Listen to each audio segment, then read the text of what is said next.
We the People is brought to you by Team Kennedy. We the people! They're going to fight, and we all have to learn to start talking with each other.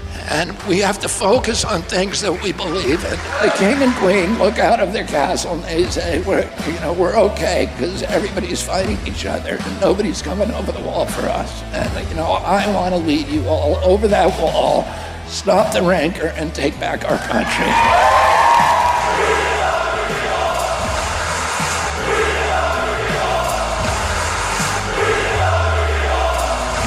Hello, everybody, and welcome into We the People right here on News Talk 790 KABC. And this is, of course, brought to you by the Kennedy Campaign.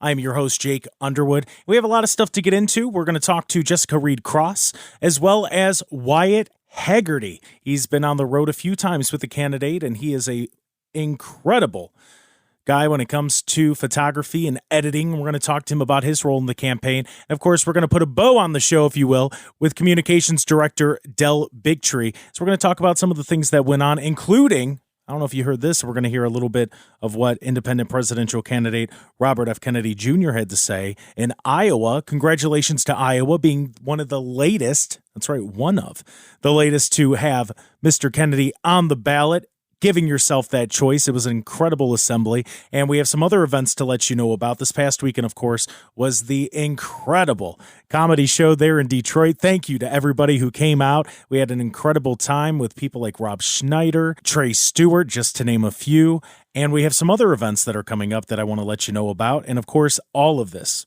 can be found on Kennedy24.com/events, as well as, well, I'm about to tell you here right now, some things we have coming up. California, of course, KABC, the home of We the People. There's going to be an event on Thursday, April 25th in Laguna Beach. For more information on that, Kennedy24.com, as well as an event in Long Island on Sunday, April 28th. And we're going to return to where it happened. That's right, Boston, Massachusetts. It's been just over a year since independent presidential candidate Robert F. Kennedy Jr. threw his hat in the ring for the title of President of the United States, and that's going to be a little bit of a celebration. That's on Monday, April 29th. More information can be found on Kennedy24.com on the events tab.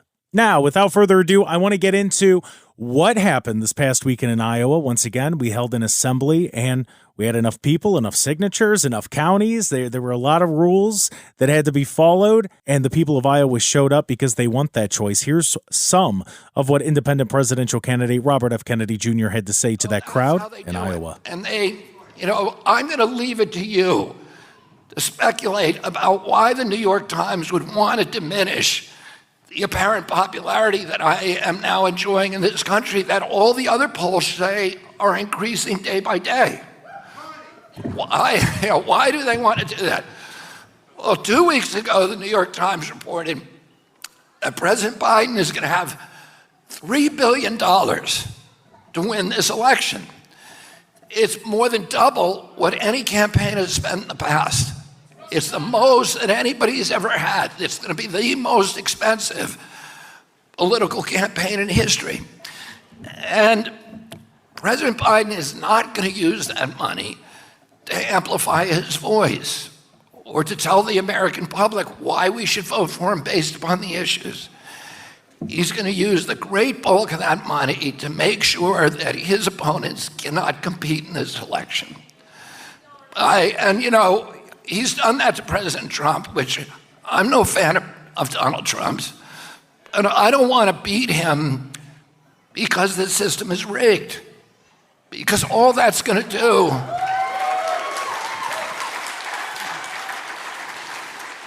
I want to lead this nation. I want to inspire this nation. I don't want to make them feel aggrieved.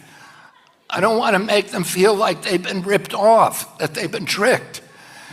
And I want them to feel like they got to vote for who they wanted to vote for. I want to beat President Trump on a level playing field.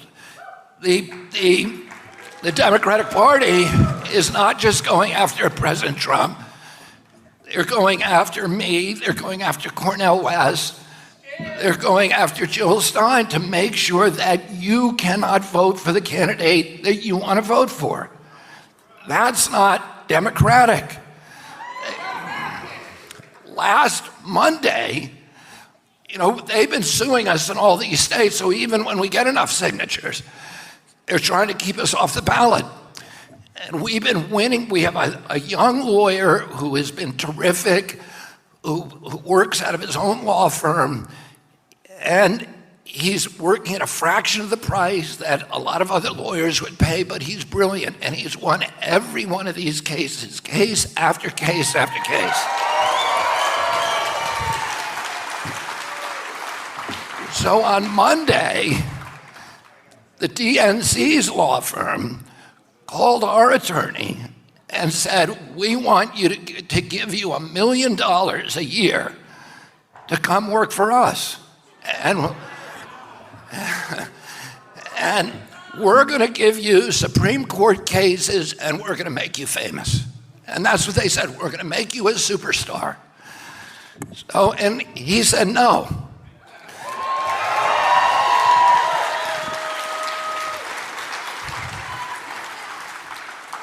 Oh, if you ask the Democratic Party, the big wigs at the Democratic Party, why are they doing these things? They say, well, we have to do these things. We have to do this we've hired this team to do these kind of underhanded tricks to keep Kennedy, RFK off the ballot.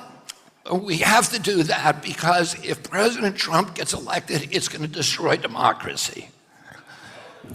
So, and the RNC is saying the same thing, by the way, that if President Biden gets elected, it's going to destroy democracy. But from my legacy party, the Democratic Party, to make the argument that we have to destroy democracy in order to save it is a big disappointment. But all of us have seen that, haven't we? We've seen both the Democratic and the Republican Party turn against the values that they traditionally represented for our country. And so many of us feel homeless today in terms of political parties because we still love our country and we believe in its idealism.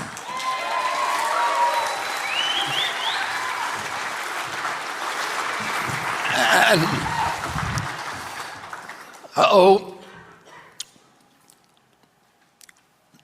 what they're telling us is that the Democrats are telling us you have to be scared if President Trump gets elected. The Republicans are trying to tell us you have to be terrified if President Biden gets elected because it's going to be the end of the republic. But if you look at these two candidates, they're both very different in terms of their temperament, their personalities, their dispositions, their relationships with people, and the way they present themselves. But on the issues that actually separate them, they're very, very narrow. The issues of abortion, the issues of gun control, the issues of transgender rights, and maybe a few other issues. They're all, and the border, the important issue. And all of these are important in their own way, very important. They're all the culture war issues. And none of them are actually the issues that are existential for our country. The issues that are important if we want to see the survival of our country and if we want to see prosperity for our children, if we want to see the moral authority of our nation restored, if we want to see meaning in the lives of Americans and us proud again that we're an exemplary nation and our survival as a country. Neither of them, for example, has any solution. None of them are even talking about what to do with our $34 trillion deficit. And they can't complain about it. They can't solve it because they're the ones who created it. President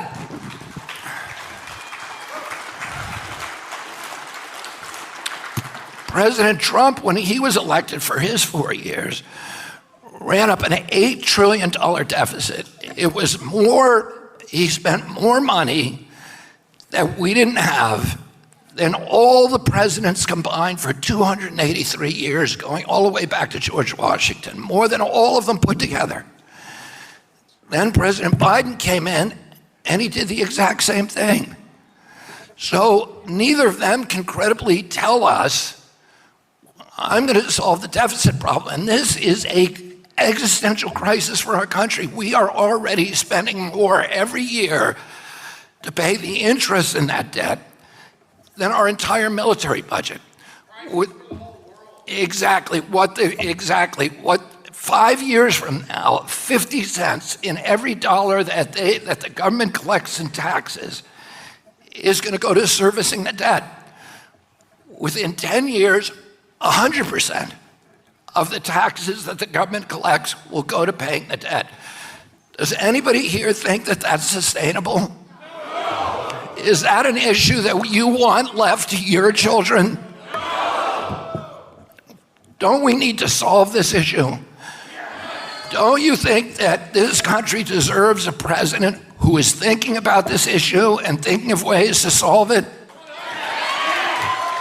That, of course, is independent presidential candidate Robert F. Kennedy Jr. as he spoke in Iowa. You can watch that full speech and the entire assembly on our YouTube page at Team Kennedy 24, or, of course, look up Robert F. Kennedy Jr. When we come back, we're going to talk to Wyatt. He is one of the lead photographers and videographers on the campaign. We're going to pick his brain a little bit and just get to know his journey and some of the cool things he's seen and done here on the campaign trail, followed by a news break. Then we'll talk to Jessica Reed-Cross, and then our communications director, Del Bigtree. That and more when we return. You're listening to We the People. You cast your vote for Kennedy and the change that's overdue. So it's up to you, it's up to you, it's strictly up to you. Yes, it's Kennedy, Kennedy, Kennedy, Kennedy. This is We the People Radio, 790 KABC. This was paid for by Team Kennedy. Community server. For them not what's the purpose. That's why I'm standing on business. That's why I'm standing on business, yeah. I want to restore the moral authority of this country. And I'm going to do that by keeping our country out of wars.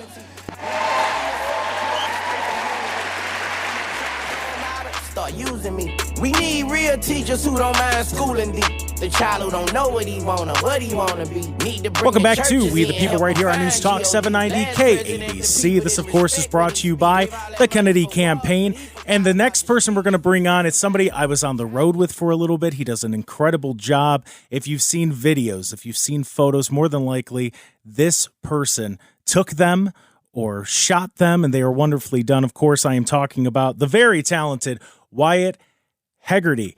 Wyatt, thank you so much for making time for us today. Jake, good to talk with you, man. So Wyatt, first, because I know what you do, what is your official title for the people at home?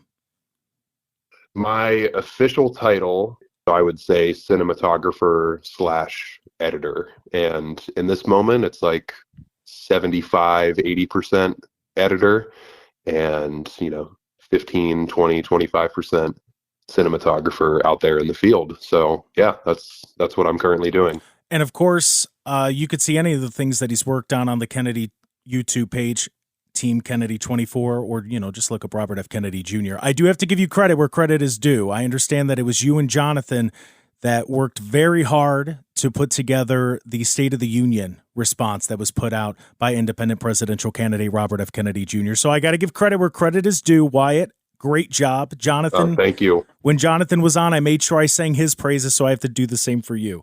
So let me ask you this. I appreciate that. Yeah, no problem. So let me ask you this. Have you been involved in politics before, or is this a one-off? How did you get involved with the Kennedy campaign? I never in a million years ever thought that I would be doing this. Yeah. Like, it truly was such a twist of fate that I could not have written into my story. There was never any inkling towards, like, the closest I got to supporting politics was protesting Donald Trump's inauguration, which was ironic because, 3 years later, I was like, you know what? I actually think I like this guy.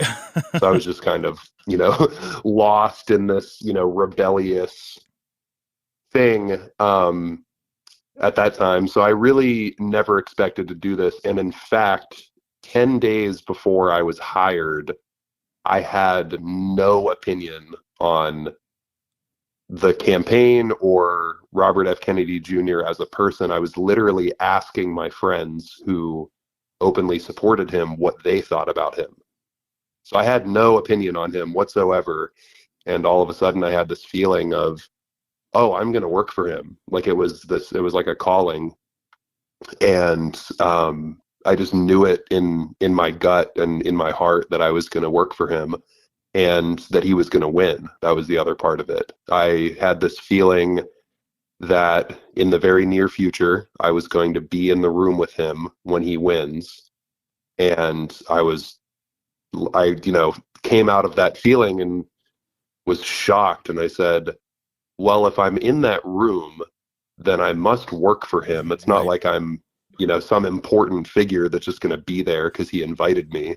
It's not like I'm a public figure or his friend or something that's going to be in that room. And I said, well, I'm pretty good at this video thing, so I guess that's what I do for him. And turns out I actually knew some people that worked on the campaign, and I made a couple text messages and then made an example video of what I wanted to do and what I could offer. So you can find it on the YouTube.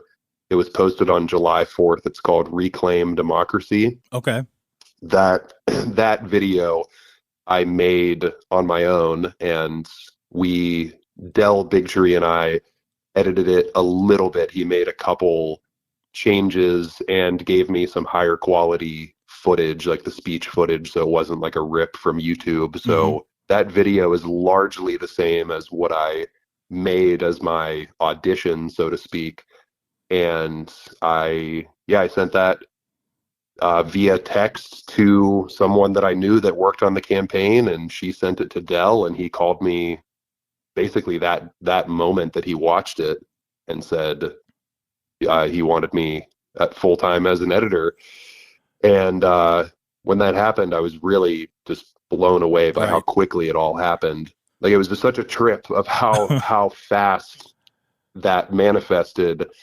And of course, when Wyatt is talking about Del, he's talking about communications director Del Bigtree, who we're going to talk to later in the show. But currently, we're talking to Wyatt Hegarty. He's one of the top, I'm not scared to say it, he's one of the top photographers when it comes to editing and video and just all of the above, more than like you've seen his work on the YouTube page. So let me ask you something, because you and I both traveled with the candidate for a little bit, you a little bit longer than I did because I made the jump over to the events team. What is one thing that you wish people could know about independent presidential candidate Robert F. Kennedy Jr.? I wish everybody could see his sincerity. And I really mean this. Like I wouldn't talk him up just because, Kennedy supporters or the public are going to listen to this. I really wish that people could see how sincere he is. He's so present with little things that it honestly, it really is an amazing example. And so a good moment that would be a good example of that is I was in his car in the convoy, in the motorcade, so to speak, and we were filming some videos where he was talking to the camera, and we're passing trees on the highway that have falcon nests in them, and everyone knows how big of a falconer and bird and nature enthusiast he's been hawking for 50, 60 years, I think. And he asked if I could get a shot of it, and I said no, because I was on the opposite side of the car. And he said, okay, well then I'll do it. And he grabs my camera and pushes the window down and leans out of the car and films the falcons himself. And he was so present and so enthusiastic about it. And he knew we most likely were never going to use it for anything. But it was just the sincerity of that act of oh, you're making a piece, and this is something that I love. And he just went ahead and did it. And it's as above, so below, right? The little things matter as much as the big things. When you're raising a family or running a business or running the country, the little details are just as important as the macro things. So when people talk about, wanting to understand, his foreign policy on a thing, it's like, that's great. That's all well and good. But I'm more interested on how do, Trump and Biden and Kennedy, like, how do they all treat people the first time they've met them? How do they treat, a dog that runs up to them in the park? Like, it's stuff like that I think matters more. So that's a long-winded way of saying is I believe he cares, and I've seen thousands of examples in my time with him of him caring, of him being invested in the little details of the world. And then Wyatt, before we let you go, I want to shout this out, because you work very hard, and not just on the things with the campaign, but also you're very good at music, and I've seen you working on it from time and time again. If you want to hear some of the stuff that Wyatt's worked on, he's on Instagram. Look at I Am Just Like You Imagined. It's very good music. Oh, thank you. Of course, man, and because you work hard on it, and if you're looking for something, it's got a good vibe. Definitely look up I Am Just Like You Imagined on Instagram. There is a song that we just released last month called Yuga, Y-U-G-A. So if you type in Yuga, Just Like You Imagined on Spotify, Apple Music, whatever, you'll find one of our new songs. And at the end is a quote from Robert F. Kennedy Sr. that it was his favorite quote that he would quote from books often. And the audio clip is Ted Kennedy reading this quote at RFK Sr.'s funeral. Okay. And the quote is, "Some men see things as they are and say, why? I dream things that never were and say, why not?" And it's a famous quote from a book. I forget which author, but it just gave me goosebumps, and I was like, well, this is going in a song. Right. So if you want a little Kennedy Easter egg, there is one at the end of the song Yuga, and you can find that on all streaming platforms. So I appreciate that shout out. Thank you. Yeah, no problem, Wyatt. Thank you so much for the time today, and we'll see you on the road. Okay, sounds good, man. Thank you. We are going to take a quick break, but before we do that, I want to let you know about a really cool opportunity coming up, and that is, of course, ziplining with independent presidential candidate Robert F. Kennedy Jr. And I know what you're thinking, that can't be right, but it is. Imagine yourself soaring above majestic pine forests on a zip line, engaging in a meaningful conversation with independent presidential candidate Robert F. Kennedy Jr. It is a once-in-a-lifetime opportunity, and we have a sweepstakes. You can enter for a round-trip airfare for two, comfortable accommodations in Denver, $300 in spending cash, and a scenic shuttle ride to a private luncheon spot perched at 8,000 feet in the heart of the Rockies. That sweepstakes runs through April 30th. So don't wait. You can enter by going to Kennedy24.com. A short break for news, and when we come back, we'll talk to Jessica Reed Cross, House and Habit. That and more when we return. We need real teachers who don't mind schooling deep. The child who don't know what he wanna be. Need to bring the churches in, help them find G.O.D. Last president, the people didn't respect when he speak. Gave all that money for walls, but he forgot about... This is We the People Radio, 790 KABC. This was paid for by Team Kennedy.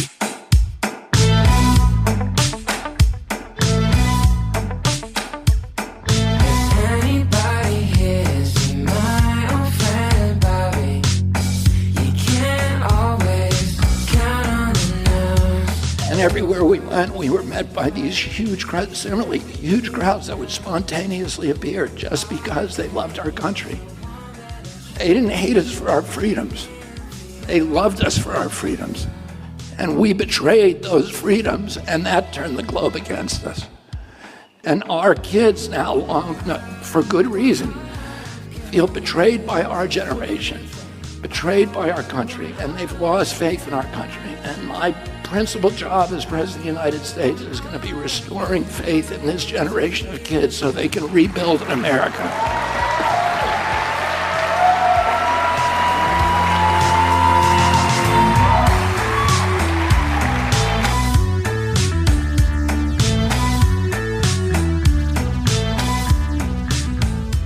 Welcome Welcome back to We the People right here on News Talk 790 KABC. I am honored to bring on this next guest. If you follow any campaign trail, whether it be the independent presidential candidacy of Robert F. Kennedy Jr. or for former President Donald Trump, you must be familiar. And if you're not, you need to become one of the 1.2 million followers on Instagram at House and Habit. Of course, we are talking about Jessica Reed Cross. Jessica, thank you so much for making the time for us today. Oh, wow. Of course. Thank you for that introduction. That might be my favorite to date.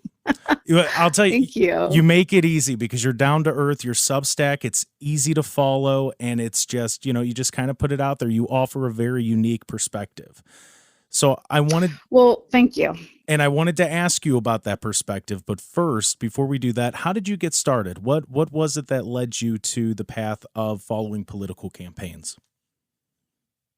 That was sort of a spontaneous pivot. I wasn't a year ago, if you would have asked me if I was interested in covering politics, it was not even, a consideration. I was doing pop culture and loving it. It was popular.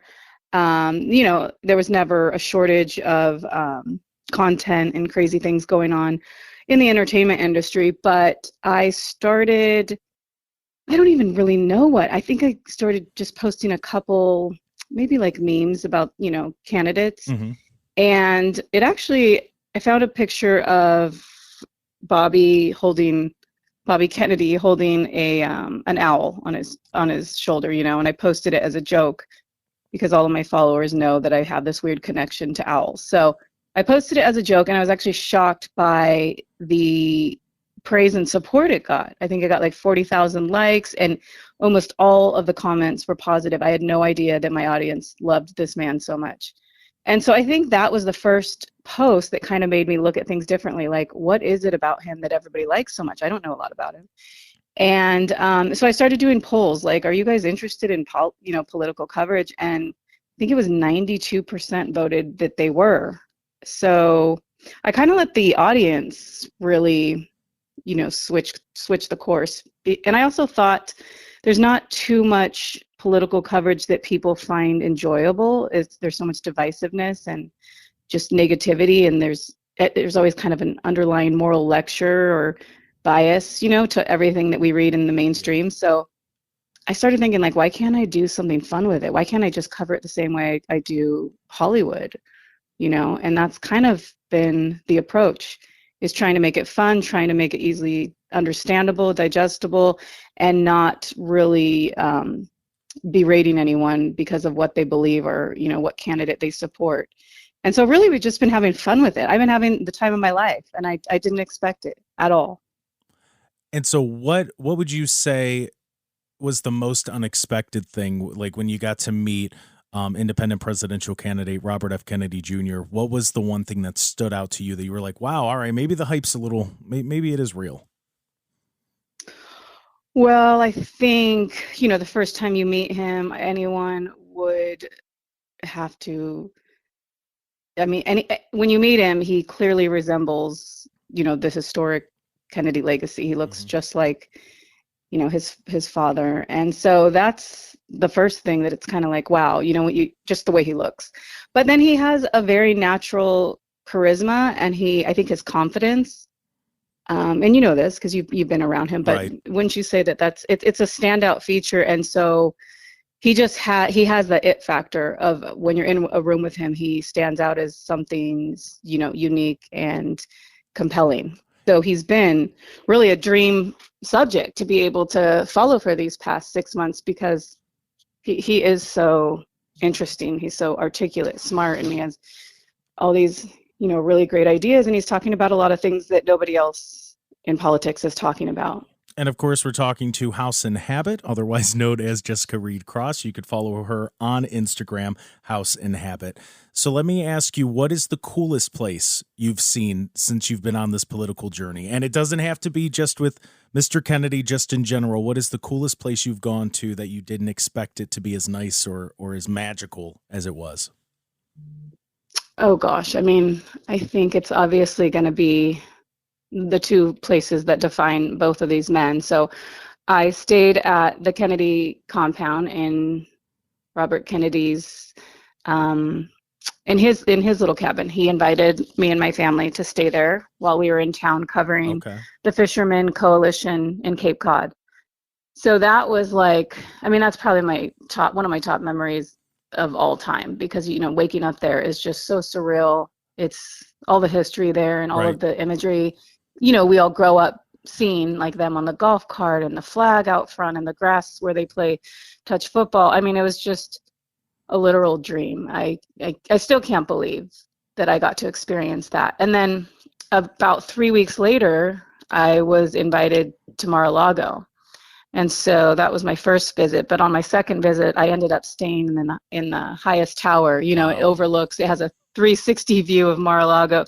And so both of these places are where, you know, a big part of their lives. Like, that's where Trump lives when he's not, you know, somewhere else. Right. And that's where the Kennedys spend their summers. I was just like, they were incredible. And I feel so fortunate that I got to experience both.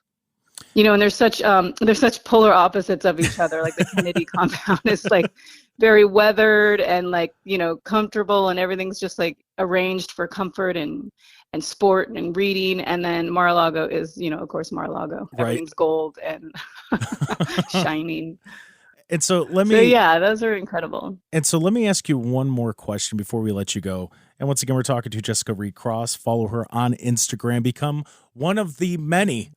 We're going to try to get it to at least 1.3 today. And that's at House. That'd be nice. And her at is House Inhabit on Instagram. And then you can find her Substack, and you can read up on all of the things that she's seen, she's experienced, and see some great photos as well.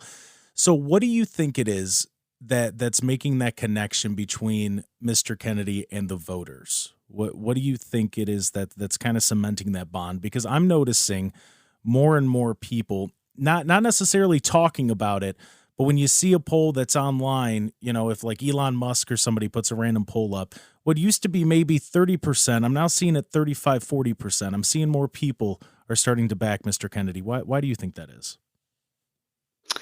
Well, I think, you know, he offers something very unique. And like I said, I think he's talking about issues that no other candidate is really touching on, as far as like the housing crisis and BlackRock and all of these things. And he breaks them down in a really realistic way. And that's what a lot of young people, you know, that's top of their concern right now. And I also think, you know, I mean, we're looking at it's like a recycled election. Otherwise, without him, it's Trump and Biden against each other. And then for anyone who is not interested in that repeat, or maybe turned off by either of those candidates, he really is this sort of shining, you know, other option. I mean, I call him the candidate of a lifetime, because I think he embodies so much of what we've been missing.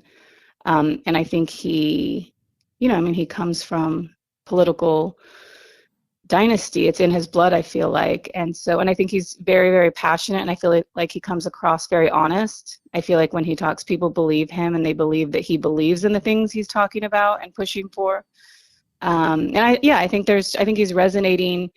It's just a matter of getting his message out, you know, getting over these obstacles of sort of certain mainstream outlets just really wanting to either ignore or sort of ridicule him. Yeah. Once you get to know him, once you hear him in long form, it's everybody's interested in what he's talking about. So I think it's just a matter of the exposure, getting him out there, getting everybody familiar with him, and then they can't help but, you know, be interested in this other alternative to what we've seen before. Not everybody's excited about a Trump-Biden, you know, showdown again. Right. Oh. So he's the most, I think, you know, the most exciting element in this election. Well said, Jessica. Thank you so much for your time today. Of course, as I've said, you can follow her on Instagram, House Inhabit, and the link for her Substack is right there. Jessica, thank you again for making time for us today. Thanks so much. Have a good day. That, of course, is Jessica Reed Cross, House Inhabit on Instagram, and also Substack if you want to give her a follow and stay up to date and see just a different side of the way that some things are going on the campaign. When we come back, we're going to talk to Communications Director Del Bigtree, go into the nitty-gritty, if you will, of some of the different things going on in the campaign. Big news coming out of Iowa and Michigan. That and more when we come back. but is love and wisdom and compassion toward one another. The Democratic Party and the Republican Party, neither of them are saying that they are offering a change. They're all saying, you better vote for my candidate because the other guy is scary and he's going to destroy the republic. Don't you think that Americans deserve something better than the lesser of two evils?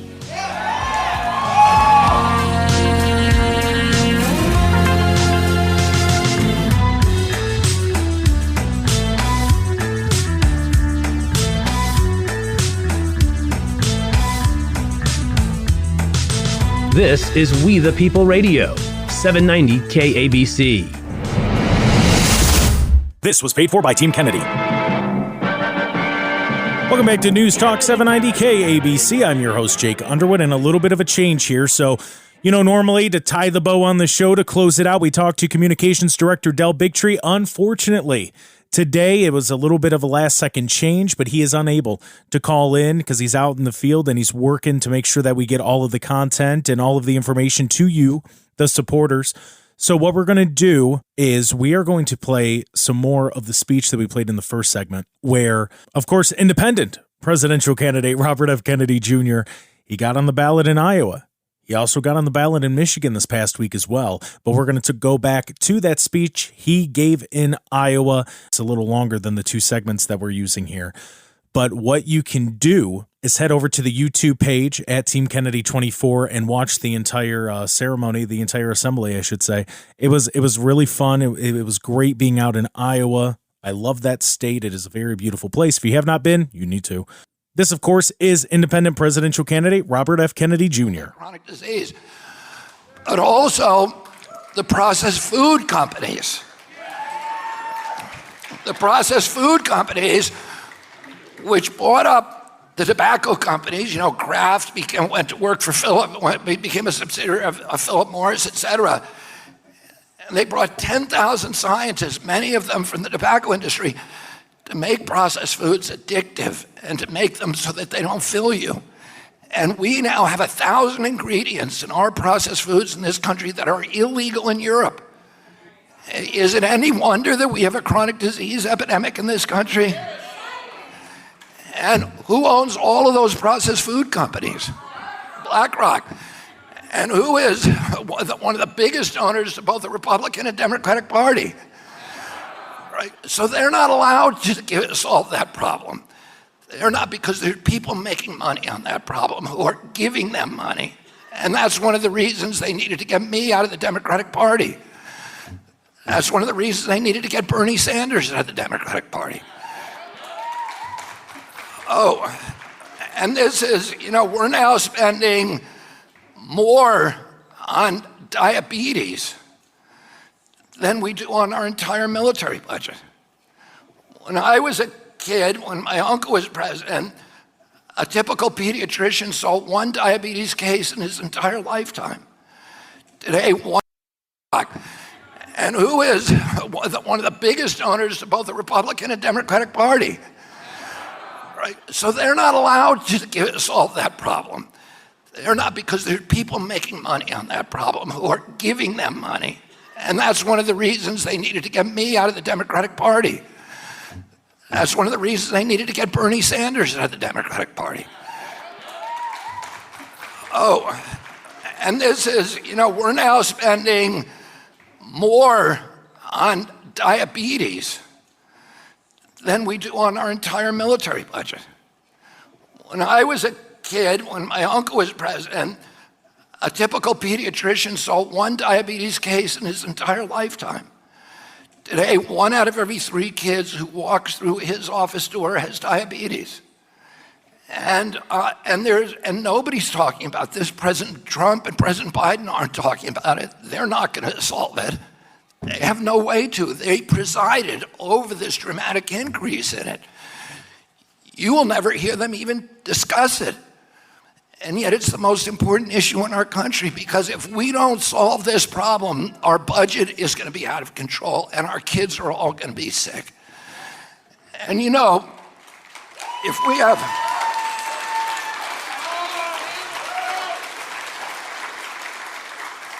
Listen, we are a resilient nation. We are resilient. We have terrible problems in this country right now. We have bad food problems, we have bad health problems, we have economic problems, but we also have the capacity to solve those problems. We have, the economic problems are disastrous, but we have the greatest entrepreneurs in this country of any nation in the world. Our farms are getting destroyed from soil depletion and from chemicals and from chemical fertilizers and from nitrogen and phosphorus, or chemical pesticides and herbicides, nitrogen, carbon-based fertilizers. But we also have the best regenerative farming and healthy soil farmers in this country. We're breaking ground on that, and the best people in the world who are doing the most interesting things, and I talk to them every week on my podcast, these extraordinary farmers who are learning ways and developing ways and reinstating ways of preserving the soil, of ending the dependence on chemicals and fertilizers. And we need, don't you want a president who's thinking about that and who's trying to help those farmers transition?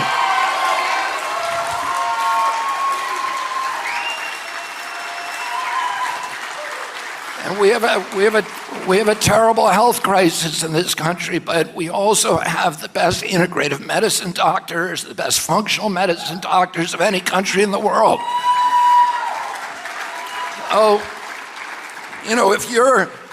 If our country is going to face crises over the next 8 or a decade, and they could be terrible crises. We could see the end of the dollar as the global reserve currency. We could see wars. We can see more pandemics. We can see all of these. We have the resilience in our country and the toughness that we can solve any of these problems. But if you're sick, if you suffer chronic disease, it sucks the energy and the heart and soul out of you and your family. And it's the one thing we need to make sure, no matter what we fumble, no matter what mistakes we make, we've got to make sure that our children are healthy.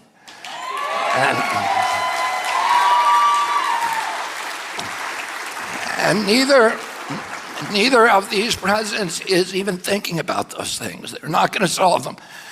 Neither of these presidents is capable of ending the polarization, which is also toxic and existential in our country.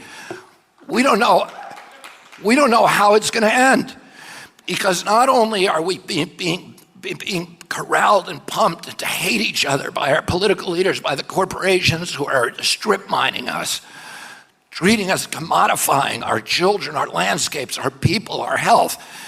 Not only that, but we now have these social media algorithms that amplify the hatred and the polarization. And it's impossible for a social scientist or anybody to tell us how this is going to have a good ending unless we take responsibility today for ending that polarization. And that's what this campaign is about. And President Trump and President Biden have no capacity to do that. They are the products of that anger, that hatred, that acrimony, the vilification, the demonization. Those are the tools that they're using to get elected. The fear-mongering. That guy's going to destroy the public. No, that guy's going to destroy the public. And the people who follow them are deplorable, or they're elites or whatever. We have to start thinking about that, thinking that way. We need to start looking at each other and seeing Americans who are concerned, who love our country, and we need to give them the capacity to love our country without hating each other.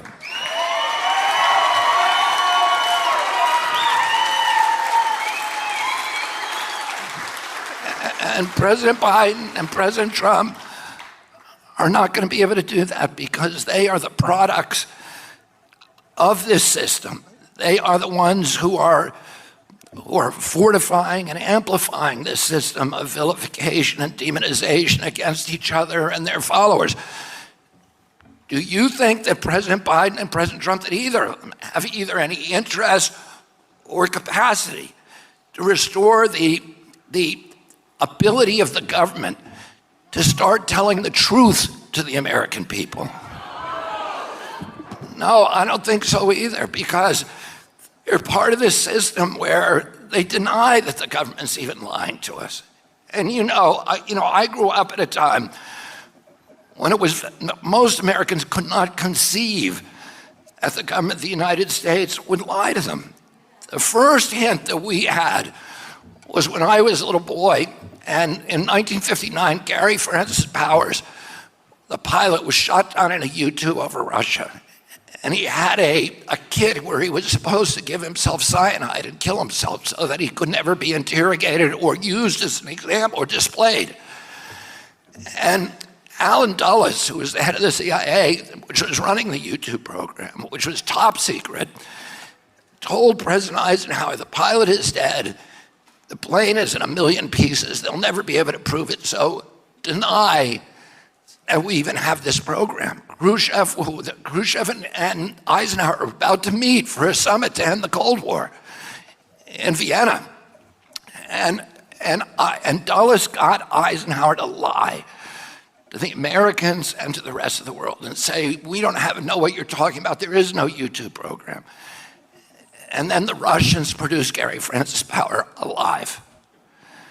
And people in our country looked at each other for the first time and said, oh my God, the government lies to us. It told us a lie. Most people, when my uncle was president, 80% of Americans still believe that the government of the United States always told the truth. And in 1973, the Pentagon Papers came out. That is all the time we have this week for We the People right here on News Talk 790 KABC. A big shout out to Jessica Reed Cross of In-House Inhabit, of course, on Instagram. Follow along to see the different sides of the different campaigns, as well as Wyatt Hegarty. And thank you so much for taking the time out to listen to us. We'll be back next week. We'll measure See you him then. against the others, and when you compare, cast your vote for Kennedy and a change that's overdue. So it's up to you, it's up to you, it's strictly up to you. Yes, it's Kennedy, Kennedy, Kennedy, Kennedy, Kennedy, Kennedy, Kennedy for me. Kennedy, Kennedy, Kennedy, Kennedy. This is We the People Radio, 790 KABC.